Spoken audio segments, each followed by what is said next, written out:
vamos a hacer lo posible por tratar de compilar un tema que es bien complejo de compilar en una charla de 20 minutos, así que les pido excusas de antemano si voy un poco rápido y también de antemano por el hecho de que me voy a presentar los videos que a los cirujanos nos encanta pues sacarnos brillo con las cosas que hacemos, pero creo que en este caso particular no es lo relevante.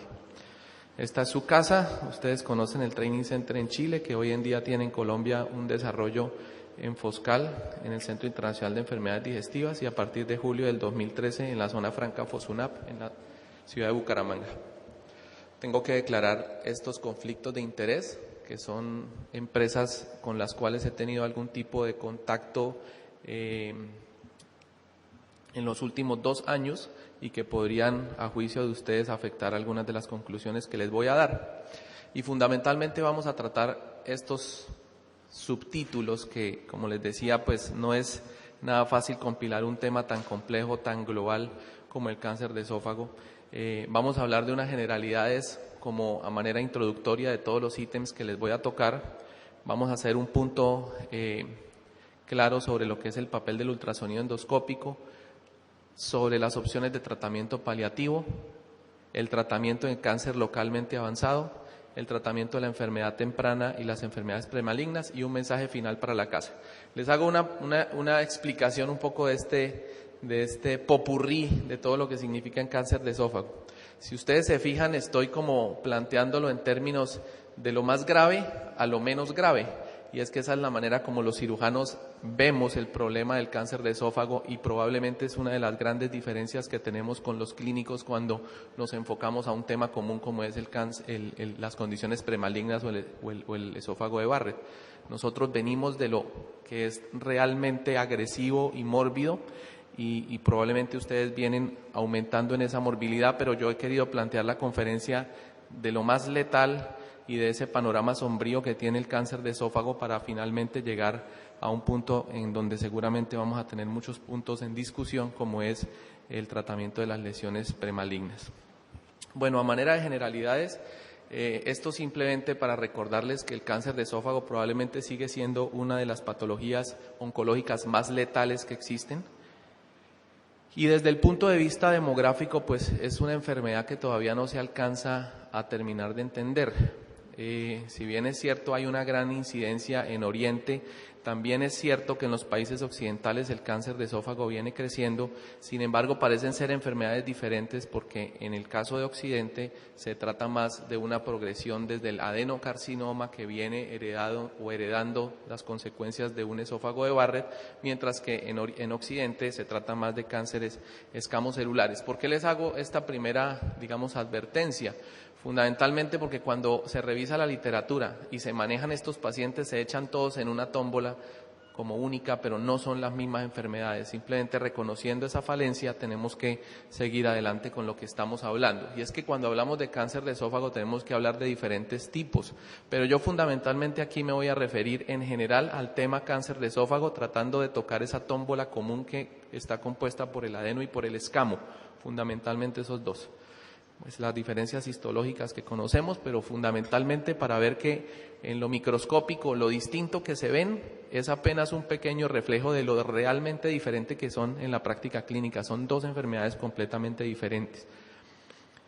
Hay evidencia reciente que viene de esta zona central de China, de la región de Xi'an, en donde se reporta la incidencia más alta del mundo de cáncer de esófago. Hay por ahí algunas áreas en Irán también, pero en términos generales lo que quiero mostrarles con esta diapositiva es que la incidencia de escamocelular es dramáticamente diferente en Occidente y en Oriente y parece no ser tan diferente para el adenocarcinoma, a pesar de que en Occidente viene creciendo. Fíjense ustedes cómo una de las razones por las cuales vemos con cierta preocupación todo el tema del esófago de Barrett es que mientras en la década de los 50 el adenocarcinoma en los estudios americanos acumulaba el 5% de los casos, en la década de los 90 llega a ser casi el 60% de todos los casos de cáncer de esófago. Bueno, cerrando un poquito esa primera parte introductoria general, yo les quiero recordar como cirujanos que adoro la cirugía de esófago, que es preciosa, que probablemente es de esas cirugías en donde uno más exigido se siente y más siente que ha valido la pena lo que uno ha estudiado, pero es tremendamente mala. ¿Qué le vamos a hacer? Es un procedimiento quirúrgico que es bastante distante de lo ideal. La fístula anastomótica, que es la complicación más común, se acepta como normal hasta en un 30% casi de los casos. Y en este trabajo del doctor Blencow vemos cómo cuando se trata de analizar la mortalidad, ni siquiera es posible hacer un pooling de la información porque los estimadores puntuales de la mortalidad como tal son tan diferentes y tan heterogéneos que para algunos significan unas cosas, para otros significan otras cosas, y al final no se puede hacer ni siquiera un pooling, y nos quedamos con una brillante y superficial conclusión de que en centros de referencia y centros especializados se asume una mortalidad del 2 al 3%. Pero creo que lo que hay que definir aquí, claro, es que esta es una cirugía que potencialmente puede matar y que además es una cirugía mórbida, o sea, es una cirugía indeseable por linda que sea. Yo no me voy a detener en toda la cuestión oncológica relacionada con el TNM, porque pues el tiempo no da y creo que no vale la pena, ustedes conocen esto. Lo que quiero es hacer un punto claro en que más allá del TNM, tal y como ha pasado en muchas otras patologías de la oncología quirúrgica, lo que aquí marca la diferencia es tener ganglios positivos o no tener ganglios positivos. Y cuando hablamos de que el paciente no tiene linfonodos comprometidos por tumor, estamos hablando de una enfermedad diferente, con un pronóstico diferente, y en la cual probablemente decir cura o que curamos no sea tan arrogante. Pero cuando hablamos de enfermedad que está con ganglios positivos, y eso es casi todas las que van más allá de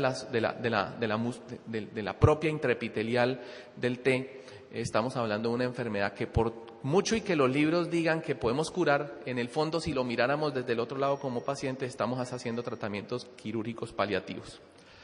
Una palabrita en relación al diagnóstico y la estadificación, ustedes la conocen, pero quiero hacer un énfasis particular en la ultrasonografía endoscópica, que siempre se ha tenido un poco en el armamentario de diagnóstico como una opción, y sobre todo nosotros en nuestro país, en donde la tecnología va llegando bastante más tarde que en el resto del mundo y nos acostumbramos a vivir sin ella, pero lo cierto es que el ultrasonido endoscópico hoy en día ha mostrado tener beneficio y ser una de las mejores herramientas de predicción, sobre todo para tumores que están avanzados. Hablemos un poquitito de lo que es la letalidad o la posible inefectividad de las terapias que hacemos, porque ustedes tal vez me pueden sentir cierta frustración como cirujano de si bien es cierto querer una cosa que hacemos, también reconocer que no sirve mucho. Y fíjense de manera indirecta cómo funciona esto. La linfadenectomía radical que nos enseñaron a hacer y que nos enseñaron a amar no ha demostrado beneficios en términos de sobrevida y periodo libre de enfermedad. O sea, parece que dejar los ganglios o sacarlos da lo mismo. Y yo me pregunto, ¿será que es que el tumor es muy letal y da lo mismo, o será que es muy inefectivo lo que hacemos?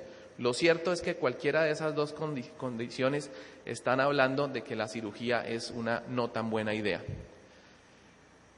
Los márgenes de resección microscópicamente positivos, que son la perdición para cualquier cirujano que hace una resección oncológica, aquí no son tan importantes. Aquí tener márgenes de resección oncológicamente positivos, y ahí les dejo las referencias por si quieren profundizarlo, hace que la enfermedad sea más o menos igual de mala. Entonces, ¿será inefectividad o será letalidad? No lo sé. La quimioterapia como tratamiento definitivo, solo quimio-radioterapia, viene cada día ganando aceptación, y si bien es cierto son publicaciones con nivel de evidencia 3, hoy en día ya se acepta como parte del mainstay treatment de todos los pacientes en los que se considera riesgo quirúrgico alto. No operarlos, simplemente darles quimio y radio. O sea que, otra vez pregunto, ¿será que es muy letal la cirugía y tenemos muy letal la enfermedad y tenemos perdida la batalla, o será que somos muy inefectivos en el tratamiento? Y estoy hablando del avanzado. Y aquí les muestro la evidencia relacionada con el ultrasonido, porque definitivamente el ultrasonido endoscópico, ¿para qué nos sirve? Nos sirve es para tratar de identificar ese paciente que ya se nos salió de control y al que no vale la pena hacerle tanta cosa. Definitivamente, el doctor Puli lo pudo demostrar más o menos fehacientemente bien. Este no es un metaanálisis catalogado como nivel de evidencia 1 porque está basado en estudios de características operativas para los cuales las técnicas metaanalíticas apenas están en desarrollo y menos cuando se basan en estudios que no son de características operativas estrictamente muy buenos. Pero lo cierto es que el ultrasonido endoscópico, si bien es cierto, reconoce no ser tan bueno como la estadificación de la mucosectomía en el temprano para ver el nivel de penetración, sí es el mejor método comparado con TAC, inclusive con PET scan, para saber qué paciente avanzado ya se nos salió de control y eventualmente tiene ganglios positivos. Entonces aquí hay una primera conclusión. Yo no voy a hacer una tabla de conclusiones al final porque serían muchas, sino las voy a ir como pasando una por una. Hay que considerar el ultrasonido endoscópico en todos los pacientes con cáncer de esófago, probablemente para salvarlos de muchas cirugías que van a ser inefectivas. Con este panorama que es un poquito sombrío, pues yo lo pongo como que la mayoría de veces lo que estamos es obligados a dar tratamiento paliativo, aun cuando pretendemos decir que estamos curando.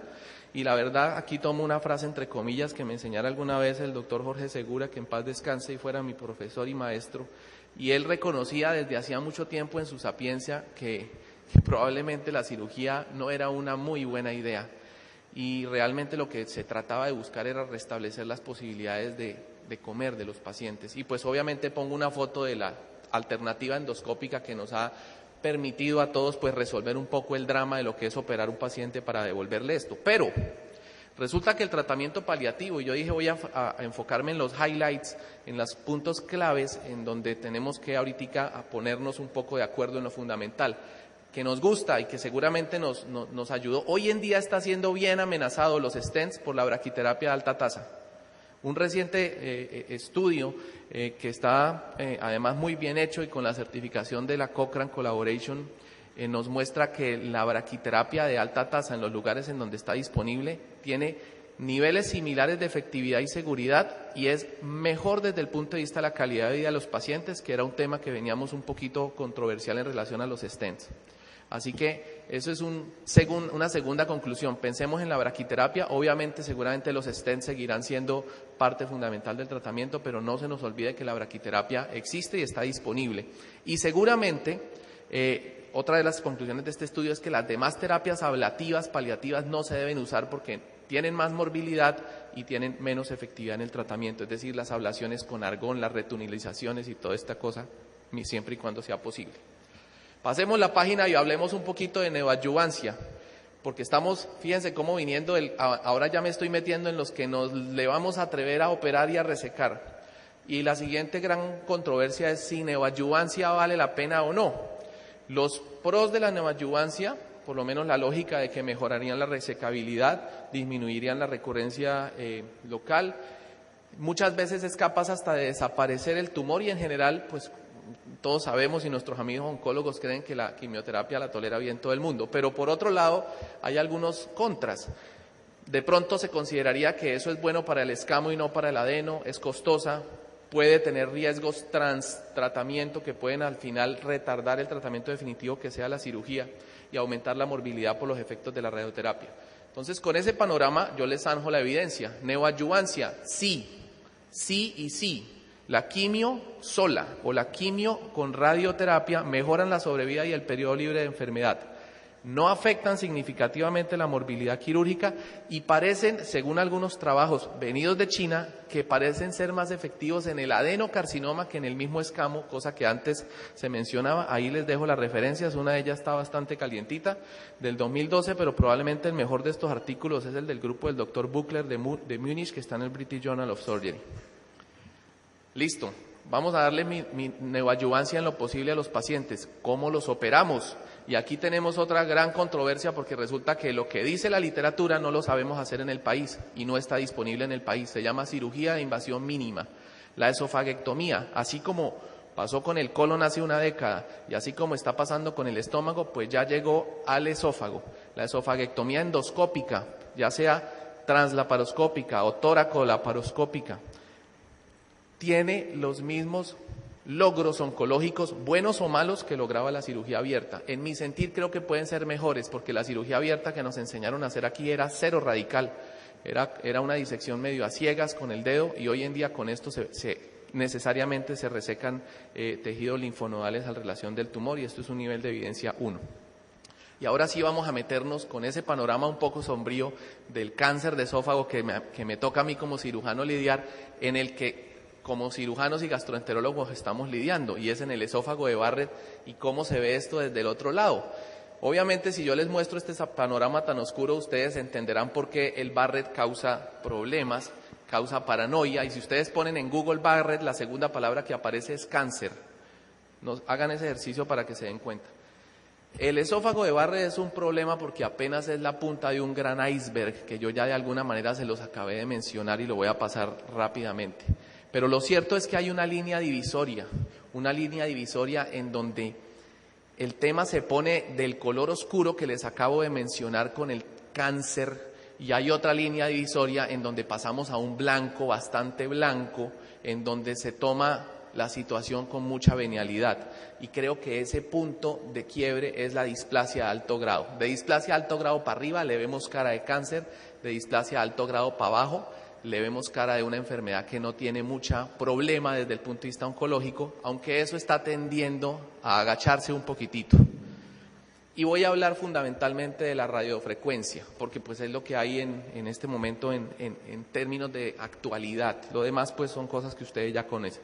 ¿Por qué? ¿Cuál es la racionalidad de la radiofrecuencia? Y entiendan a un cirujano que viene de alguna manera frustrado desde lo que hacía con cirugía, pensando cómo me puedo sentir yo cuando esos resultados tan hartos se los hago a un paciente que no tenía una enfermedad que al final fuera tan letal como sí resulta ser la cirugía al final. Entonces la radiofrecuencia aparece como un santo grial un poquito aquí, en donde uno dice, uy, bueno, ya por lo menos no estamos haciendo tanto daño, porque el riesgo de cáncer asociado al Barrett sí es real, ya lo vamos a ver en magnitud, porque hay que disminuir ese riesgo de alguna forma, por lo menos esa preocupación la tenemos, y porque la resección quirúrgica, inclusive si es endoscópica, implica mayor morbilidad. Yo con esto quiero zanjar un tema. Yo sé que hay mucha gente en el país que hace ablación con argón, pero la ablación con argón no tiene ningún tipo de soporte en la literatura hoy en día para ser considerada una terapia efectiva. La terapia efectiva de ablación, ya les voy a mostrar la evidencia, es la radiofrecuencia. Y la radiofrecuencia fundamentalmente porque tiene una profundidad determinada. Miremos un poquito el tema del riesgo de cáncer de esófago y zanjémoslo rápidamente. Este es un trabajo muy bien hecho que está en el American Journal of Epidemiology, que de alguna manera nos dice cuál es ese tal riesgo. Por 1000 personas año, esto no es por 100, o sea, si quieren quítenle un 0. De alguna manera lo que nos estamos diciendo es alguien que tiene Barrett simple, metaplasia intestinal, tiene un riesgo de 1 por 100 o de 0.1 de 1 por 1000 o de 0.1, de 10 por 1000 o de 1 por 100 de terminar en displasia de alto grado o en cáncer, después de esa línea de división, por año. Pero cuando nos vamos a ver el subgrupo de displasia de alto grado, ese riesgo se va 10 veces por arriba. Por eso es que es esa línea divisoria entre donde vemos la tormenta más gris o menos gris, porque ahí la incidencia de cáncer se va a 10% por año. ¿Por qué 10% por año nos preocupa y 1% por año no nos preocupa tanto? Eso es arbitrario y eso son cosas de los números y de la apreciación subjetiva que tenemos sobre los números. 5 podrían ser o 0.5, uno le puede decir a un paciente que 1% es bajito, pero el paciente puede pensar que 1% no es bajito para él, como otro que puede pensar que 10% es alto, de repente diga, no doctor, yo ya tengo mis cosas resueltas, a mí 10% no me asusta, no lo sabemos, pero tenemos que tomar algún parámetro de comparación. En displasia de bajo grado, y este es el trabajo también del New England Journal of Medicine, que seguramente es conocido por todos ustedes, también hay riesgo de progresión a displasia de alto grado en el largo plazo.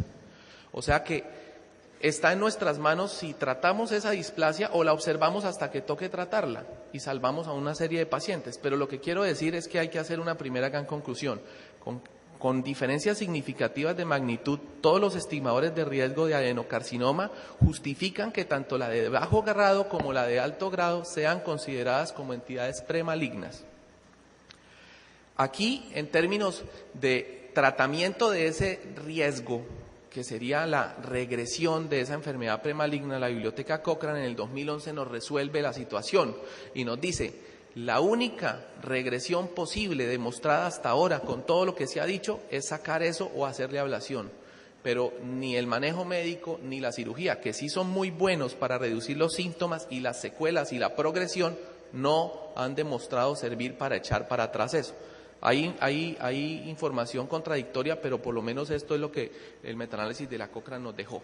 Entonces, ¿cómo erradicamos esa mucosa que está en riesgo? Y pues el portafolio de servicios es amplio. Ya les digo yo que quisiera no tener que hacer una cirugía de estas, ni siquiera mini-invasiva, por linda que sea, pero nos quedan algunas alternativas y resalto en rojo las que hoy en día se deberían usar. Mucosectomía, disección endoscópica submucosa, que no han mostrado diferencias radicales una frente a la otra, pero por lo menos hay algunas diferencias de aspecto claras en relación a lo que es una técnica quirúrgica mucho más depurada que otra, y la radiofrecuencia. No les voy a mostrar los videos, los pueden ver luego en la página web, se los paso con mucho gusto, pero me voy a concentrar, y ya para terminar, en lo que es fundamental para que queden las ideas claras. La ablación por radiofrecuencia es la más eficaz de las terapias ablativas. O sea, ante la ablación por radiofrecuencia y la evidencia que se ha mostrado, nada vale, ni la fotodinámica, que el video era divino, pero tocó sacarlo de las presentaciones porque tenía morbilidad y no lograba los estimadores de efectividad, ni el argón, ni ningún otro tipo de ablación. O sea, cuando hablamos de ablación, hablamos de radiofrecuencia y punto. Y la evidencia que va detrás de esto, ustedes lo conocen, es el artículo de Shahin, que en Gastroenterología hace 2 meses fue actualizado indirectamente con la información ya de seguimientos a 3 años y 4 años, y que básicamente reproduce lo que les voy a mostrar. Cuando se hace ablación con radiofrecuencia, la tasa de erradicación completa en metaplasia intestinal es del 77%, en displasia de bajo grado llega al 90% y en displasia de alto grado llega a 81%. Y cuando lo miramos desde el punto de vista de la progresión, fíjense la magnitud diferente, y les recomendaría que le echaran un ojo al NNT, que son bien significativos e importantes como para justificar como una alternativa que disminuye la tasa de progresión, ya sea obviamente a cáncer o a displasia de alto grado, pero ya sea arrancando desde displasia o arrancando desde metaplasia simple. Conclusión. Como tratamiento de erradicación, la radiofrecuencia es efectiva, obviamente en menos magnitud que la resección quirúrgica, ojalá endoscópica mini-invasiva, pero la tasa de complicaciones de la misma resección mini-invasiva endoscópica es mucho mayor, sobre todo cuando son resecciones circunferenciales. Por eso, la recomendación final, y pues esto lo hice yo hace ya ustedes oyeron parte de esta conferencia en el Congreso de Endoscopia de Cartagena. Sé que en ese momento fue un poco dura y resistida, pero hoy en día ya hay evidencia que lo demuestra mucho más, y gente mucho más importante que yo que dice más o menos lo mismo, y es que hay que erradicarlo de la forma más mini-invasora posible. Tanto el tejido con displasia de alto grado como todo el tejido sin displasia de alto grado cuando ha habido displasia de alto grado.